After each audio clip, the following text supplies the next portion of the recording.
Palazzo. Having a conversation for a long time.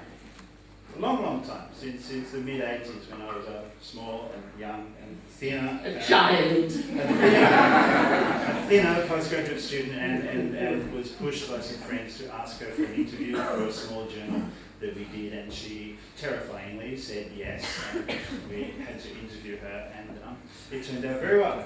I've been terrifying him ever since, Yeah, so yeah. if you find me a little scary, it's not for you. It's for him, okay? Quite. Subsequently, we've done a lot of things together, published that interview in a couple of places, worked on different research projects and groups, and Gayatri is now a fixture in the annual calendar at Goldsmiths, and Goldsmiths wouldn't really work without her. She's kind of half the brain of Goldsmiths. So she is much published, and I could bore you with my wonderful recall of all of the names of all of the texts, which I could do, but I wouldn't embarrass her too much. But I'm sure you own many of them yourselves. My favourites are, well, if you go through this, okay. The next one is always my favourite. It's the one I look forward to, and the next one is what we will talk about a little bit at the end, I hope. Although it's actually in the middle of it. I'm going to ask you about something, and this is how we start. It's a book that didn't happen. Well, I wonder, I don't know whether it's going to happen, whether it's still in a drawer somewhere to be imposed upon the world, or not. But in this title, and all I know really about it is the title, there perhaps is the beginning of our opening question. My opening question to Gayatri is about weaving. The metaphor of weft and weave. Okay, weft and weave is a metaphor that Gayatri's used variously across her work for many, many years. I think it's a place to start because we haven't really planned our conversation, and I'm hoping that it will be a bit of a weft and weave, a back and forth, a shuttle, that we'll be able to suture something with thread together to make it work, that it will be a series of moving forward and colourful threads and so on and so forth, but also interruptions, and maybe some broken threads and some loose threads and things we have to tie together and things that just won't work. There's some frayed edges. But the book that never happened, it was announced as a title some years back. I know you're wondering which one, because there were many. No, I have two guesses, but let's see which one's correct. Go ahead. Okay, red threads. Yeah. And I like this idea because it was going to be about weaving and the reds. What happened to that? Well, first of all, you got it wrong, as usual, John. It's not red threads, it wasn't. You can hear me in the back, yes? I mean, I'm shooting into the mic. It wasn't red threads, actually. It was red thread. So it wasn't actually about weaving at all. It was another metaphor, like the red thread that ran through, etc. I hoped it was that. Yes. Now, the thing is that it was accepted in 2000 by the press, and one person, I was fortunate enough to see after a certain age everybody praises you, it's worth nothing, and then she's over the hill, let's be nice type thing. So I got very good readers' reports. Thank you for laughing. I got very good readers' reports, but one of them said, if Professor Spivak does not make her relationship to socialism clear, she is going to get the same kinds of criticisms. In the interim, between 2000 and 2010, I changed, socialism changed, everything kind of went into a hole. And so I'm hoping very much that I will be able to submit the finished manuscript. But you see, I'm going to talk a little bit more about it and text, etc. You interrupt me. By the way, if you don't understand, if I'm not making myself clear, because I got this incredibly irritating note from someone at the Free University saying, Spivak doesn't understand that many people in the audience haven't read anything by her, and therefore she's completely incomprehensible, and so on and so forth. So if you don't understand what I'm saying, I don't expect you to read a word by me, most of you, just stop us, this is an informal thing, and ask me to explain, and I will make myself clear if I can. Anyway, so this book, I hope, is going to see the light of day very soon, but it's now called something else. it's called, and it's got a very heavy title, it's called, and it's an imitation of Benjamin, obviously. It's called An Aesthetic Education in the Era of Globalization. But it's not just an imitation of Benjamin, it's also a sabotaging of Schiller. Aesthetic education, yeah? Because, I'm not a young person. I'm completely irritated when I'm signified as an ethnic. And so therefore, I'm a Europeanist. And what I have been teaching people for the last 45 years is how to sabotage useful things from the people who won for the wrong reasons.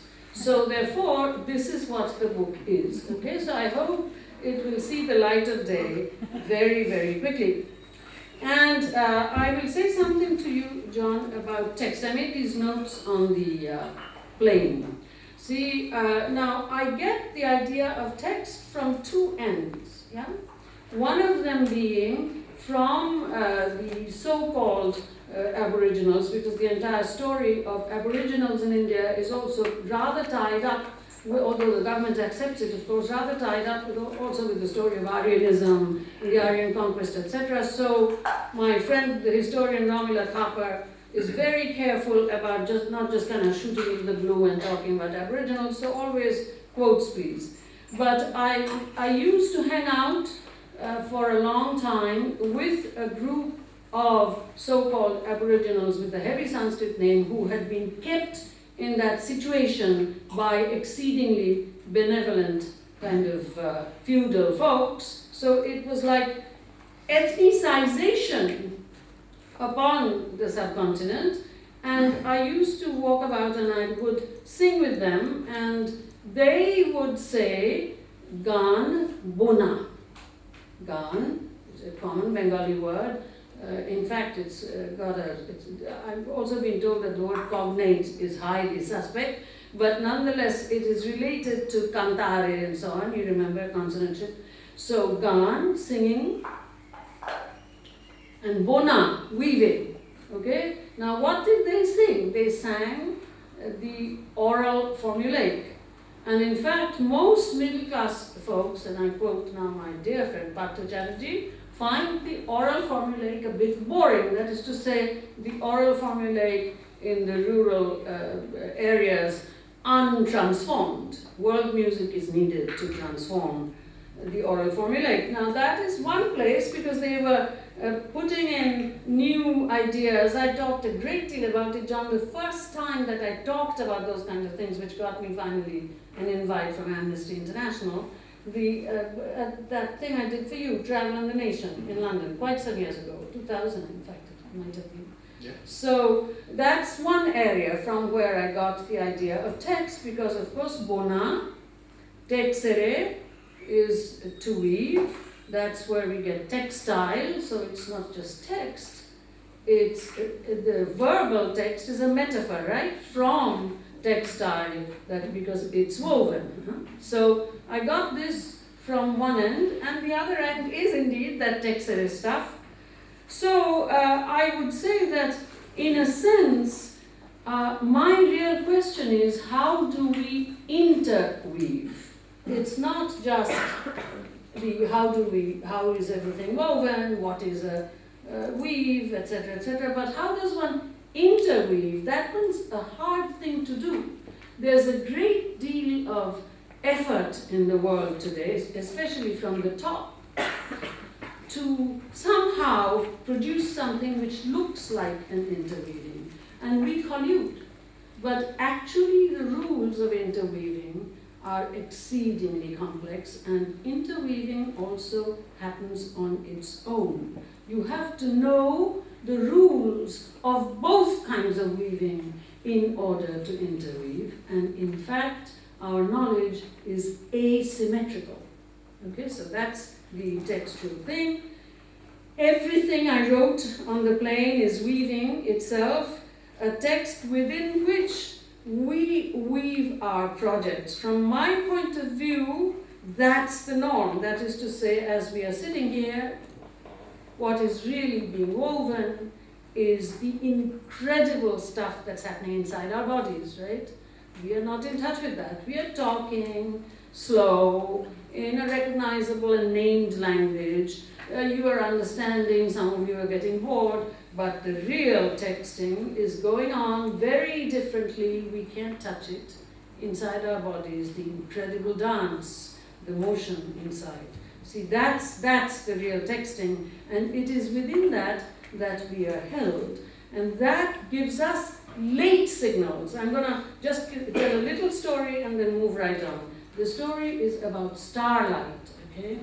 Now, when I was hanging out with this group of carefully preserved so-called Aboriginals for 10, 15, 20 years, in fact, I would have to piss in a little kind of squatting toilet kind of thing and carry a hurricane lantern out at night to go do it, right? So it happened one night that the lantern had gone out. In a hurricane? And there was no hurricane, it had just simply gone out because of the war, actually, because, no, I'm not sleeping outside now, but because of the war, actually, because oil started costing more and more, so less and less was left inside the lantern, and so, at night you had to keep it lit a little so that you can turn it up if you have to go out. So it just kind of went out. So I went outside and I thought, well, I'm not going to go all the way to there, there's nobody around, I'm just going to pee here. And so the moon had set. And I told my mother later, I really had, in spite of my 12 years in Iowa, I had no real sense of starlight. And as I was kind of squatting there, I could sense the extraordinary presence of starlight. And of course, everyone knows that that's actually coming from a long, long time away, starlight, right? And so that sense of being in the presence, not of history, but of geological time and beyond, planetary time, and kind of pissing by starlight, that really was the sense of being caught, because something was also happening inside my body for me to be pissing quite then, right? So that's the inside thing, the tiny thing, the textual movement inside. And that remote message from millions of years ago, outside in the starlight, that was totally the other end. So I began by saying that I got the lesson of textuality from two ends, the Aboriginal singing trips, Derrida via Latin into textile weaving, and this sense of the inside of our bodies manufacturing some stuff. And now my feet swell because of my kidneys, so in fact, that it also was something perhaps that had already begun, textual, I didn't know. And so the little movement, and then that extremely big one, starlight. So I want to go slowly then, because there's two parameters, yes. And well, there are two ways to go here. Obviously, one is to the planetary. The planetary has been a very important thing in your work, and it's important. But also stitching between there and the bodily, the internal. And it may shock some people that I want to ask Gayatri Spivak about menstruation, but I do. Because a very famous essay, which we no longer mention, because it's mentioned by everyone, and so on, and has been rewritten, and you should read the rewritten versions and so on, was really about something about writing with the body. And I want to ask you about the importance of writing with the body.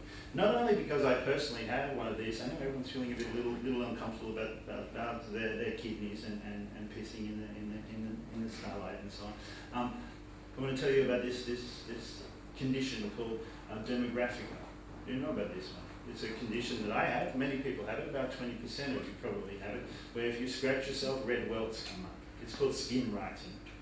There are ways in which skin is also a kind of writing. We want to talk about how I want you to talk about how the importance of, I suppose, it's not just bodily metaphors, but this kind of thinking is for your theoretical work. It's not a metaphor, no. No. Let me begin with planetarity, okay? Planetarity, I used that word in Europe, in fact, and nobody's shocked. I was there to be shocked. Everyone says most of the women within a certain kind of age are menstruating, etc. The time for getting shocked is past. Okay, so planetarity. Now, whatever it is, whatever textuality is in the middle of your body, etc., etc., planetarity is marked by remoteness and indifference. That's what I was talking about. It's not really possible to be planetary. You know, I'm not talking, I mean, indifference is a word, I mean, because you have to say something. I mean, the planetary system is not, say, he or she agrees. Thank you, dear. The planetary system is not indifferent.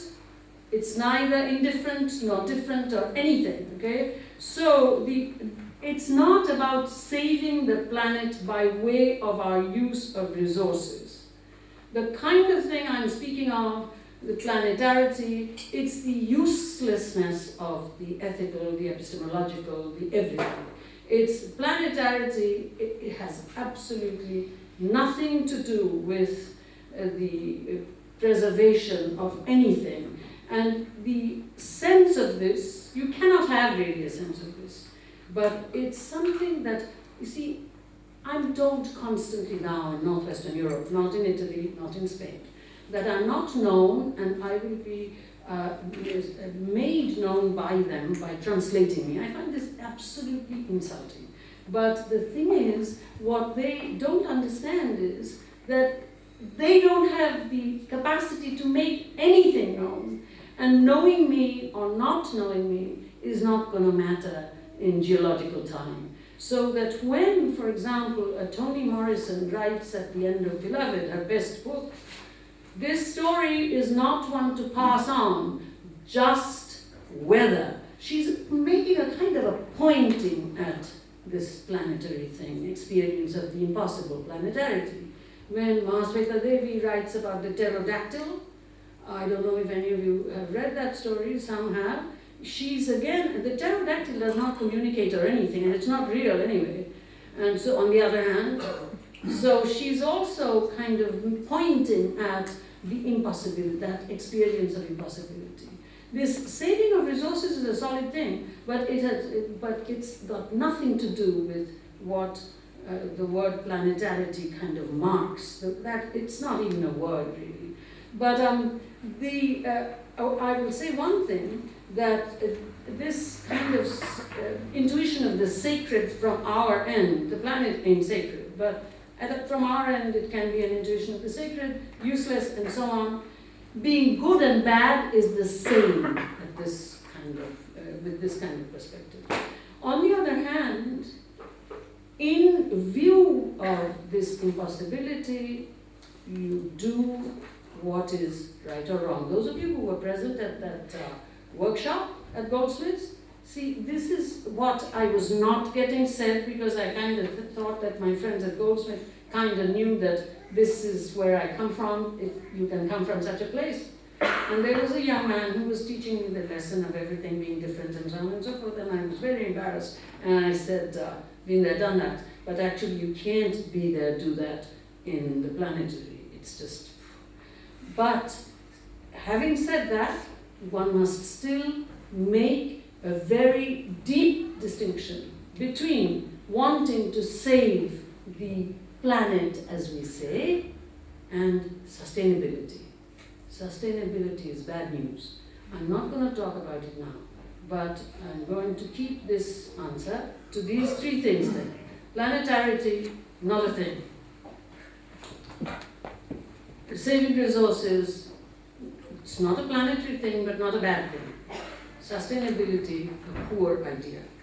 Okay, let's now go to menstruation. Let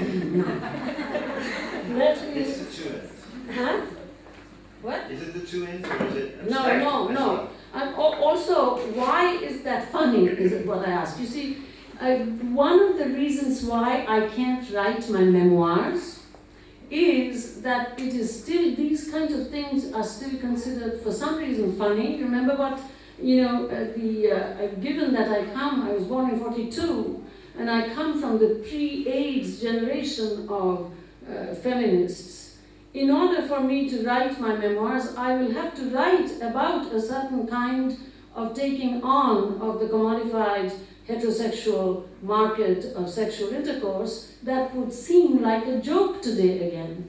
See, so it's not really possible. I can't just write about meeting Derrida. But let's put it, let's just put that on one side. I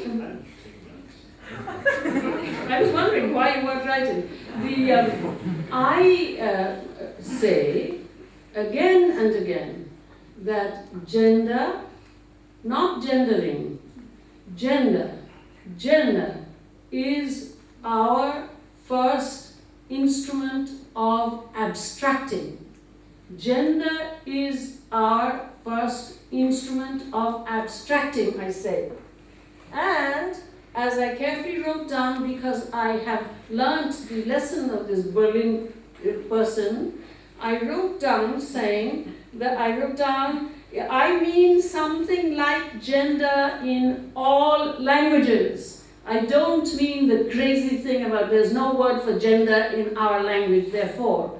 I'm talking about, let's say, when Gay Rubin wrote about sex-gender systems, she wasn't just writing about English.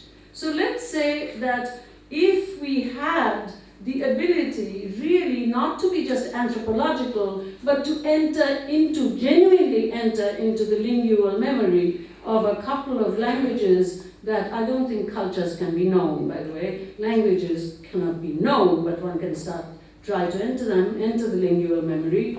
If we did, we would find what I'm talking about, that that is the first instrument of abstraction, gender. Now, the thing is that when I'm repeating myself now, repeating something I just said at Goldsmiths, when one calls capital the abstract as such, it can be abstract. But something like gender, the ancient, primordial instrument of abstracting, always comes mixed up with the empirical. You cannot have that first instrument of abstraction completely free of all of the empirical stuff that relates to sexual difference, out of which gender comes. I'm not confusing the two. But anybody knows that to create a sign system, you need a difference. And it is with that difference that the entire system of socius, culture, etc., whatever you call that is devised. You can talk about now. Now, menstruation, in that sense, is something that provides you with a sign system. It's part of a sign system, and I'll talk more about this. I actually found some stuff on my computer and printed it out for you folks. Okay, I'm quoting myself from two catalogue essays, one for Anish Kapoor, which is published in the Guggenheim catalogue, and the other for a wonderful Bengali artist, Chitrohanu Majumdar.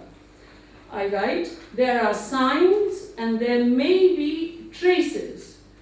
Traces. A trace hints at something that left this mark. It is not a break between words and picture objects, the verbal and the visual. Although it may seem so, catch the trace. Derrida's whole project, father is a sign, mother is a trace. I think that's not my project, but nonetheless, the project was to catch the trace. And in the last book, animal as a trace, right? Catch the trace is the oldest problem in the book. What then is a trace? Always remembering that it is not an isness. A sign system promises meaning. The reproductive system in the female produces meaning, promises meaning. It ain't a trace. A trace does not promise anything. It is something that seems to suggest that there was something before. It's like elephant shit on the forest floor. It can be either that there were elephants here, or it could be that you were hallucinating, or yet it could be that someone put it there in order to be a decoy for you. Or it could be that you were mistaken. Elephant shit does not look like that at all, or, and so on. Indefinite inventory of traces. A trace is not a sign. What organizes human semiosis, reproductive heteronormativity, not heterosexuality. Heteronormativity is shorn of the articulatory elements that produce social significance in the art of these two guys. But within it, they have the production of social significance, thus gendering, thus culture itself. So, and so on and so forth. If one could go a long way, I'll talk about Marx and Gramsci and Nietzsche, but I won't. Okay, so this is one end. Gender as all of us, first basic instrument of abstraction, which is not at the origin, we are still using it, okay, and it cannot disconnect itself completely from the empirical. And then I will and what I'm doing today is going one end and other end. I will go to experience and tell you how I learned about this. Okay, my grandmother, Rasheshwari Devi, had two sisters, Shaileshwari and Bhuvaneshwari. The youngest one killed herself at 17. It is her story I tell in Can the Subaltern Speak, in order to show that whereas the British Indian reform of sati is much celebrated, when a young single girl attempted to write resistance in her very body, she could not be read. I have tried to understand how she felt as she waited for her periods to begin, so she could disprove what she knew would be the conclusion drawn from her hanged body, illicit pregnancy. My modest reputation rests on two items: the introduction to the Laghamatology and the commentary on Bhuvaneshwari Bhaduri's suicide. I am following that track still. Why did I not mention my relationship to her when I wrote of her? I wanted to see what would happen if she didn't have that certificate of authenticity, which would reflect more on the people's approval of me than on her. And of course, everybody despised it. Now, I want to say how it was she who opened up for me a line from the Mahabharata, which is, as you know, one of the two ancient Indian epics. A description of Queen Draupadi dressed in her single cloth, stained with menstrual blood, dragged into the royal court. But I can say that it is from this single woman, a girl of 17, who engendered my intellectual trajectory, that I got my sense of singularity, and by singularity I mean that which is universalizable. Always universalizable, never universalized. That's how singularity is not the particular, it is not the individual, it's somewhere else. The entire epic of the Mahabharata is about this insult to Queen Draupadi, who had 5 husbands.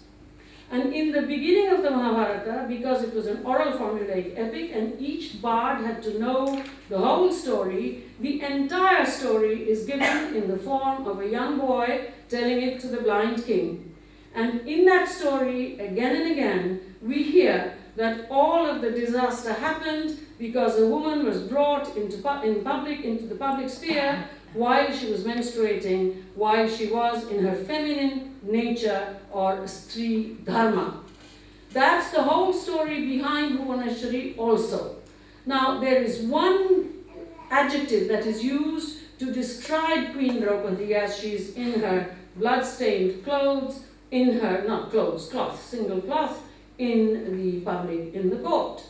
Nathavati, anathavat. Nathavati, anathavat. Classical language, so please don't think this is kind of an ethnic thing here, okay? Generally, this is translated as someone with husbands, as if an orphan.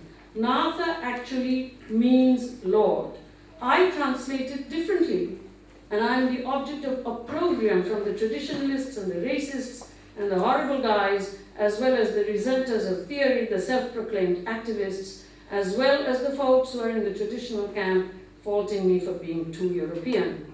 But on the other hand, the folks who are in disciplinary Sanskrit fault me for daring to offer new translations of these kinds of ancient texts. But it is Bhuvaneshwari Bhaduri who made me understand the entire stuff. Nathavati, anathavat. Lauded and yet as if not lauded. In my reading, each time the woman menstruates, lauding has misfired in the suspension of reproductive heteronormativity. And I believe that's why, again and again and again, in the opening conversation that is the entire story, what is told is she is in her feminine nature, her feminine dharma, in her Stri Dharma suspended. A suicide at age 17 and a disgrace in the family made me understand how the message in the ancient text was transactional.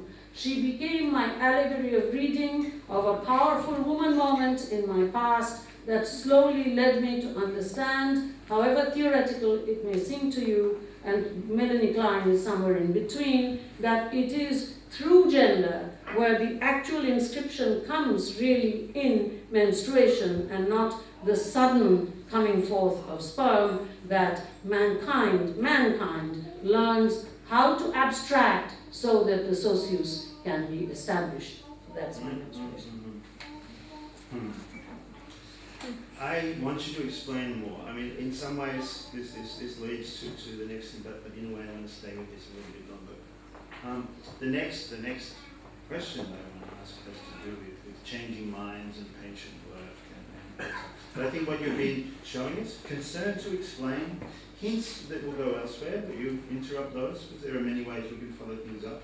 But also somehow showing, enacting a way of weaving these things together. Let's not forget the red threads. Okay? And I still want to ask about socialism, why socialism, not communism, what the aesthetic education will be and who it belongs to. But these connections, let's stay with the niece, because the niece moves forward in your work, and it's transformed. And niece. Sorry, Gubenshwari. Okay, yeah. Great niece. I am her great niece, yes. My great aunt. Which you've mentioned in Postcolonialism, which is a kind of rewriting of that essay. And earlier in an interview you said it was an infelicitous phrase to used in the first essay and rewrote it. But I think it gets rewritten again when you come to the task of understanding with empathy the position of this person, who after all has committed suicide because she is a kind of failed political activist. Or not failed, that's the wrong word. She is not able, in the story, in the original story, if you remember, not able to go through with an assigned task of assassination of a certain figure, was it the viceroy? And she does not know that it was the viceroy. She does not commit this act of some might call it terror. And in order not to be understood as, or to be understood as someone who's killed themselves because of a failed love match or something, she waits till she's menstruating and then kills herself then, so people will know, will read it in a certain way. Okay, this brings the main part is that in the family this is forgotten in two generations. That's why I said cannot speak.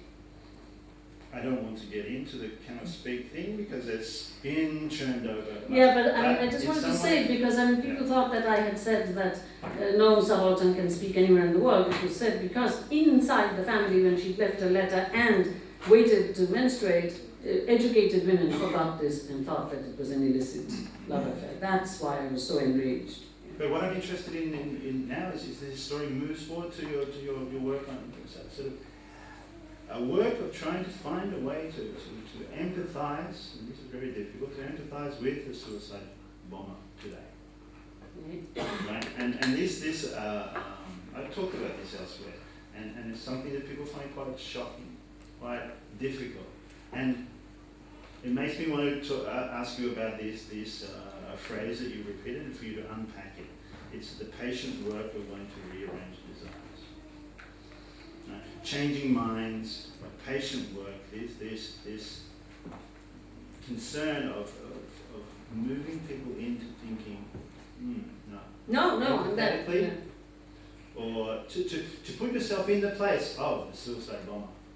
And this is difficult. Yeah. I was going like this because I was listening to unheard music as you were speaking. Because, John, one of the reasons why, I described him as a co-thinker, and once I wrote a piece on Coetzee's book called Foe, and then I had a discussion, Jane Coetzee, the guy who later got the Nobel Prize, and he told me, Gayatri, you expose and write my worst fears. It was you must have read about Coetzee and what a strange guy he is. This was a compliment, but it was also a very scary compliment. And more my relationship with John becomes like that. You know, he's very sort of resonant with me and kind of says things that makes me like, you know, I don't know you. It's almost as if I'm going to, and my experience of Northwestern Europe, especially sort of young activists, has not been very good. So, and suddenly in response to John's question, I had to say something which is really fairly intimate to the running of my life. And so I have to ask you not to judge me by mishearing my sentences. I have nothing but words in a foreign language. English is not my first language, and I've learnt it well, I love it, but nonetheless it's not my first language. I have nothing but words spoken in public with which to address this question. So if you want to disagree with me, please attend to the words I'm using, okay? Those who were at Goldsmith just the other day experienced what I experience all the time when I'm hit over the head, and I often am. My words are turned into the more commonplace words that they immediately resemble. Don't do that to me. Ask the question why we are here and contradict me and say I'm wrong. That's instructive for me. And having said this, let me try to answer John. Yes, empathy is not my word. My word is reading. My word is reading. For me, reading is an extremely difficult task that we have almost forgotten to undertake. For me, reading is the name of almost all doing. And for me, to read, you don't have to have what is recognizable as writing on perishable things. You can read even when it is a so-called oral culture and the writing is taking place in the great genealogical memories on mnemic substance. I don't know where it is located, but nonetheless, you do not need to have marks recognizable on stone, paper, whatever, in order to read. Reading for me is a bigger word. And if you want to read, then, although it is of course impossible, you have to undertake the task of wanting to get into what wrote whatever it is that you are reading. It's hardly ever a person. It's quite often an entire history, a political text, a physical text, and so on. It's the only task that I think it's worth learning. It's not all the other stuff that there is we mistake prosthetics for our own organs. We think that all kinds of prostheses are our body without organs. That's not the way to go. We should use all of that, but that doesn't mean we abdicate reading. So, and it seems to me that unless you read in this way, knowing that it's almost impossible to do so, you cannot undertake the task of the kind of teaching that is teaching. I gave an interview under duress from this very editor who is waiting 10 years for my book, to the Chronicle of Higher Education, which is a very well-known journal. This woman was so incapable of reading that when I said to her, I am an unbeliever and I do not believe in any kind of religious system, named religious system, but if there is something called sacred, it's this reading-teaching couple which comes close to that feeling for me. She wrote in the interview, Professor Spivak said that for her teaching was a religious experience, which is bullshit of the worst sort. So to an extent, in order to do this, you have not to condone what you're reading. I mean, I can read material that is not a belief thing or a yes and no thing, but I can hang inside, mit Weg sein, right? That's what it is. I can hang in there. And so it is in that way that this woman also made me understand, try to understand, I don't understand, but try to understand what would be the position of a young person or a not so young person who would be a suicide bomber. And not simply to say, oh, they're just pathological, horrifying, inhuman terrorists, etc. How is it possible? This is not a question that I alone ask. There are many people who ask questions of this sort. The most recent is Kelly Oliver in her book called Women as Weapons of War. It's a fairly recent book, 2007, and that's how she begins in terms of herself as like the women who were enjoying torturing in Abu Ghraib.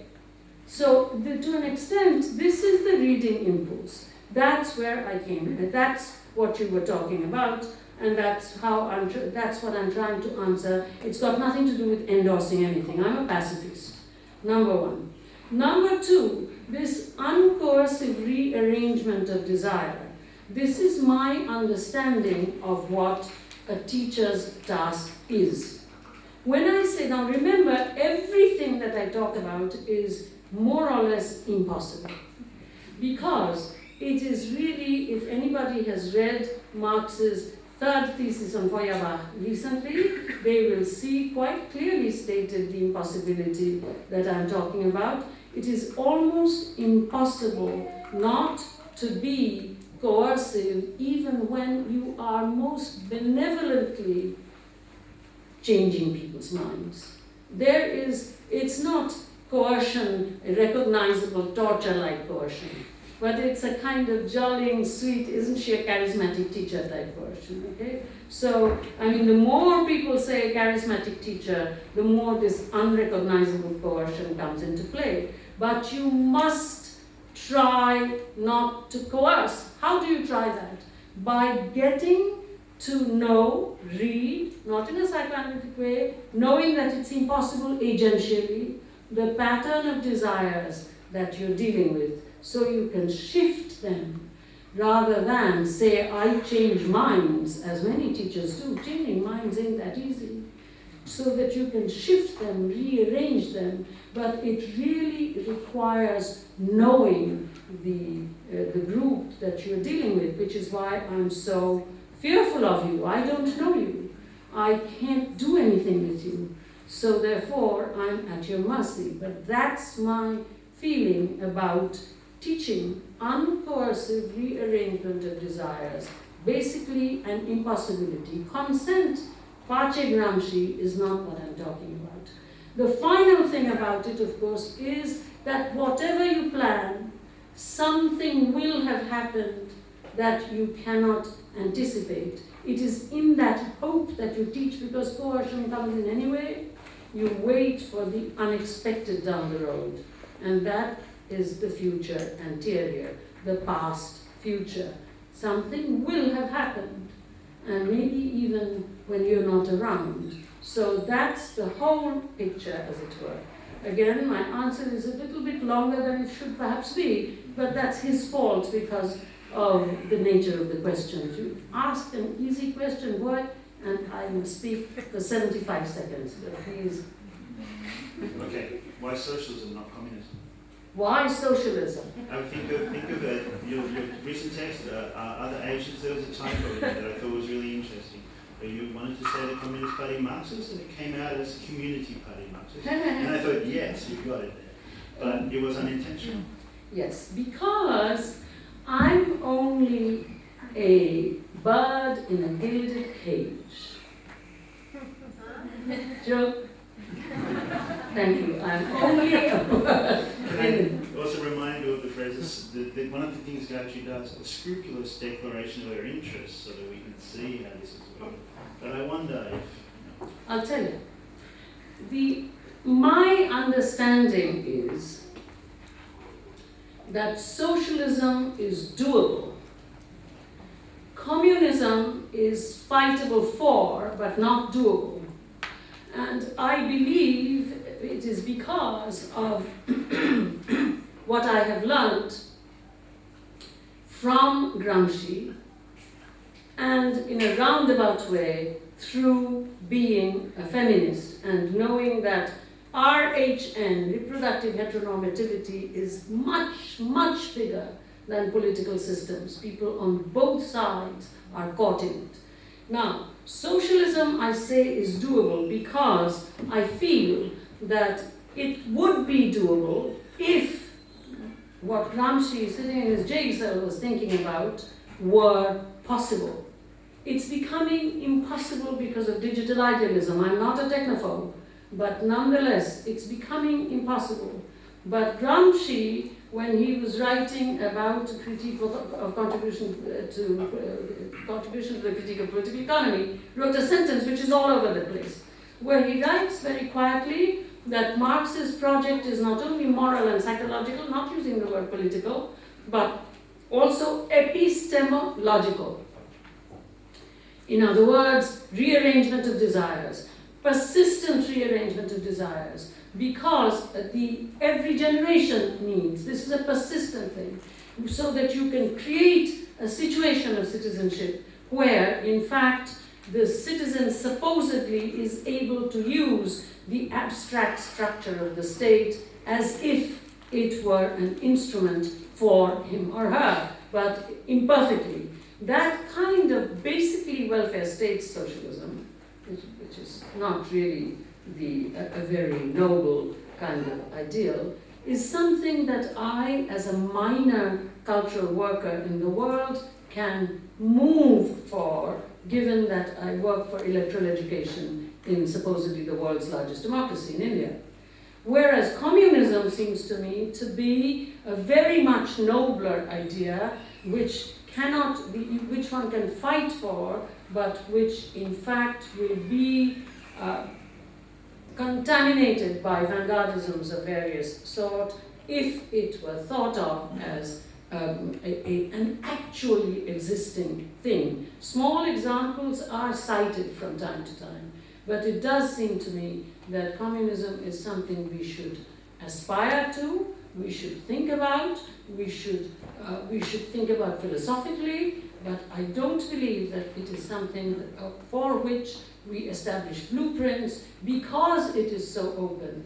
Therefore, it in fact leads to closures. And so I don't have, perhaps I'm wrong, but since this is a political thing and I understand politics only insofar as I can do something, it seems to me that within the context within which I live and die, it is possible for me to work, and indeed has been possible at both ends of the spectrum. Remember, that's where I began, with the lowest of the low and the highest of the high. I can work to establish this kind of trained imagination for epistemological performance that can move toward at least thinking of this, and also political work, more recognizably political work on the ground.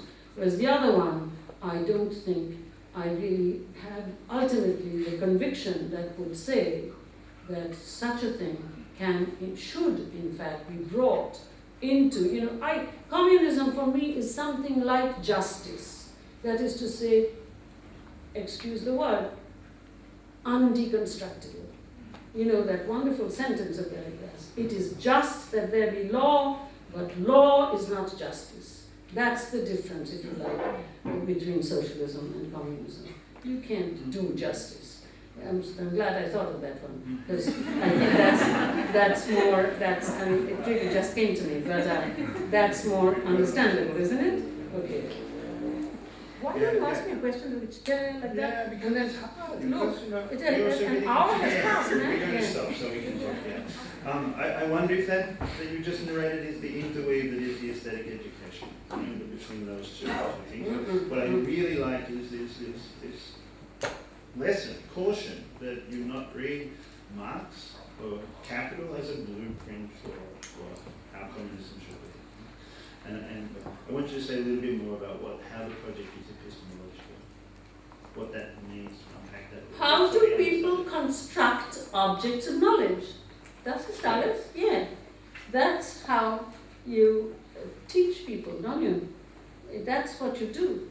How do you construct, actually there, let me talk about this Free University thing, area studies. Yeah. They want a perspective from me. What perspective, man? I've decided that I'm just going to tell some kind of biographical story. We're on a flying carpet. You can do that. We're on a flying carpet. You can Yeah, do that no. anything if you want. Yeah, I will do totally levitation, flying carpet, a little singing. I actually came sun levitate 3 feet off the ground. Yeah, we sing. Yeah, no, okay. On Marx scattered speculation, Let's open it. He, I what? benefited a lot. So I mean, if you talk about Marx and Spivak, what should always talk about I think also the issue from that essay was really important. Bashka's brought up scattered speculations. A Yeah. great and important essay. People should read it more than subaltern. But here, there you talk about how ethics disrupts epistemology. And Oh, this yeah. is very important.